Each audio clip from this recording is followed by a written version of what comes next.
the first thing I would say is that if you're dealing with someone who's depressed and they're really depressed, you should try giving them antidepressants. Because if they die, you can't help them. Okay, so if you're suffering, you are obligated, in a sense, to hold on to whatever rope someone throws you. And one of the things I do with my clients all the time, especially if they're really in trouble, is to tell them, look, I don't know exactly what's going to help you, but don't arbitrarily throw out any possibilities because you might not have that luxury. Antidepressants help a lot of people, and there are technical reasons why that's the case. So that's a simple answer. It's not relevant to what I already described, except that if you're offered a gift by your society and it works, try it. I don't care what your presuppositions are. Apart from that, lots of the time you see people who are suffering with depression, for example. There's a multitude of reasons, but I'll take one common reason. You could think about it as associated with the story of Peter Pan.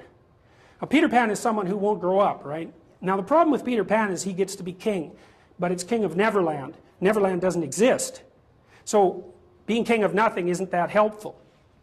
Well, one of the things that you often see with people who suffer from depression, and I'm not making a blanket statement about the cause of depression because there's lots of them, is that people who don't have enough order in their life tend to get overwhelmed.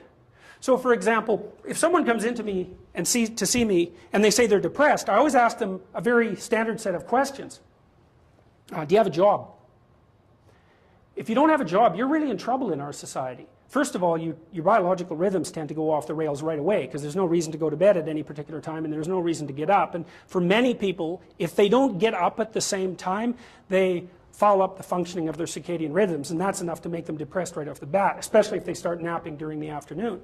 They also don't have a purpose. People aren't good without a purpose. And this isn't hypothesizing. We absolutely understand the circuitry that underlies positive emotion. We know how it works. Almost all the positive emotion that any of you are likely to experience in your life will not be a consequence of attaining things.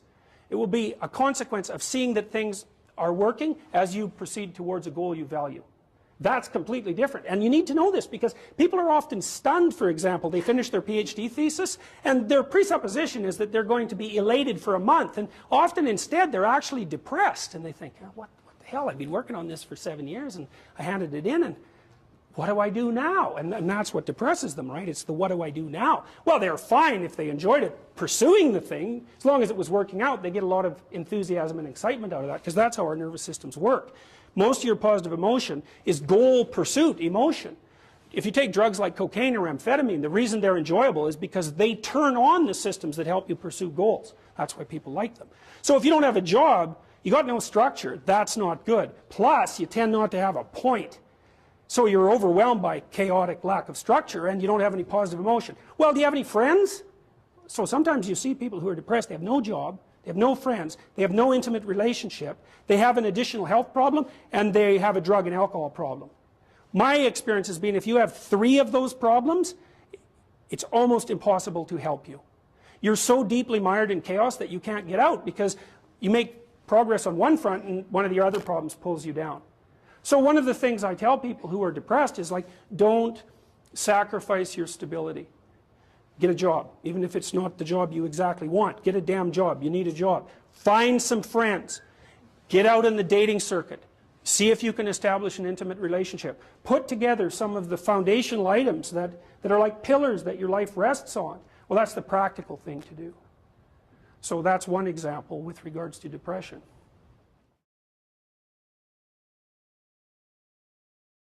Well, the thing is, you don't just launch it on them, you know. You got to negotiate with the person. And you also got to teach them to negotiate with themselves. And this is something that's very useful to know. You know, you can tyrannize yourself into doing things, but I wouldn't recommend it. What I would recommend instead is that you ask yourself what you're willing to do. It's a really effective technique. It's like a meditative technique. So, for example, you can get up in the morning and you can think, well, you know, I'd like to have a good day today, so I'd like to go to bed tonight without feeling guilty because I, you know, didn't do some things I said I was going to do, and I'd like to have kind of an interesting day. So you got to fulfill my responsibilities, and I want to, you know, enjoy the day. Then you can ask yourself, well, okay, what would I have to do in order for that to happen that I would do? And the probability, if you practice this for 3 or 4 days, is your brain will just tell you, it'll say, well, you know, there's that piece of homework that you haven't done for like 3 weeks, you should knock that sucker off because it would only take you 10 minutes and you've been avoiding it and torturing yourself to death for, you know, like 72 hours straight. And if you do that, here's a little interesting thing you can do, and, you know, maybe this is little obligations you should clean up. And so what you do in a situation like that is you teach the person to negotiate with themselves. Say, well, let's figure out what your aims are. You've got to have some aims, whatever they are. And they might say, well, I'm so depressed I don't have any aims. And then I say, well, pick the least objectionable of the aims and act it out for a while and see what happens. Because sometimes your emotional systems are so fouled up that you have to pretend, you have to act the thing out before you can start to believe it. I mean, people always assume they have to believe and then act, but sometimes that's true and lots of times it isn't. So the trick, if you're doing therapeutic work with somebody and you're helping them establish a structure, is to find out what they'll do. Now, if they want to get better, which is not a given, because there are often payoffs for not getting better. That's basically the payoffs of being a martyr, or maybe the payoffs of doing what your entirely pathological family members want you to do because they actually want you to fail. Assuming you want to get better, there's usually something you can figure out that would constitute a step towards some sort of concrete goal. And my presumption, it's a behavioral presumption fundamentally, is that small accruing gains that repeat are unbelievably powerful. So, you know, this is another thing to know about in your own life. It's something I learned in part from reading the writings of Alexander Solzhenitsyn, who's a great Russian philosopher and novelist. You know, he said, you can look at your life and you can see what isn't right about it. I mean, all you have to do is look. And then you can start to fix that. And the way you fix it is by noticing what you could in fact fix. You know, people are often trying to fix things they can't fix, which I would not recommend, because if you try to fix something you can't fix, you'll just ruin it. Like, you can find all sorts of undergraduates who are perfectly willing to restructure the, you know, the international economic system, who cannot keep their room clean. And there's actually a gap there, you know, and it's surprising that people don't actually notice. So I would say, if you pay attention, you can see things that you could fix. They yell at you. They really do. We even know how that happens. Let me give you an example, because rooms are full of stories. And the stories have effects on you. So here's a classic experiment. So you take 2 groups of undergraduates, you bring them into your lab, and you give one group a multiple choice test that has a bunch of words in it that are associated with being old. And you give the other group the same multiple choice test, except the words are associated with being young. This is independent of the content of the test. It's just descriptions. And then you time the undergraduates as they walk back to the elevators. The ones who completed the multiple choice test that had more words associated with aging walk slower back to the elevators. And they don't know that. And they don't know they're doing it. And that study's been replicated in various forms many, many times. You're unbelievably sensitive to the story that your environment's telling you. Because your environment is not made out of objects. That's just wrong. Your environment is basically made out of something like tools and obstacles. You're a tool-using creature. You're a tool-perceiving creature. The things you, like if I take you out of this room and I say, well, what was in the room? You're not going to say, you know, random patterns in the carpet, because they're real. They're just as good an object as anything else. You're going to say chairs because you can sit on them, and you're going to say handrails because you can hold them. You're going to say stairs because you can walk down them. That's what you see, and that's what you interact with. And if you pay attention to your environment, which is you, by the way, extended, all of your experience is you. It will tell you all the time what you should do. All you have to do is do it. But then you have to decide if you want to do it.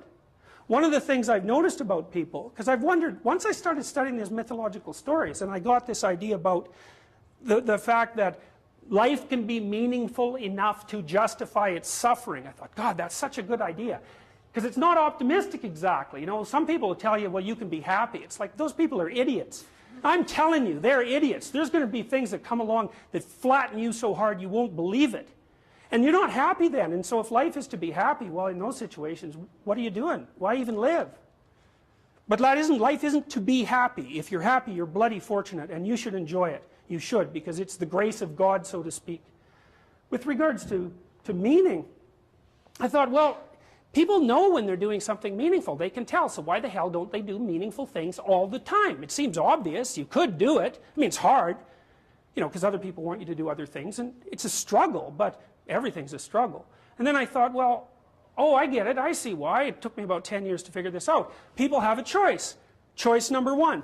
Nothing you do means anything. Well, that's kind of a drag, right? It's meaninglessness of life and all that, existential angst.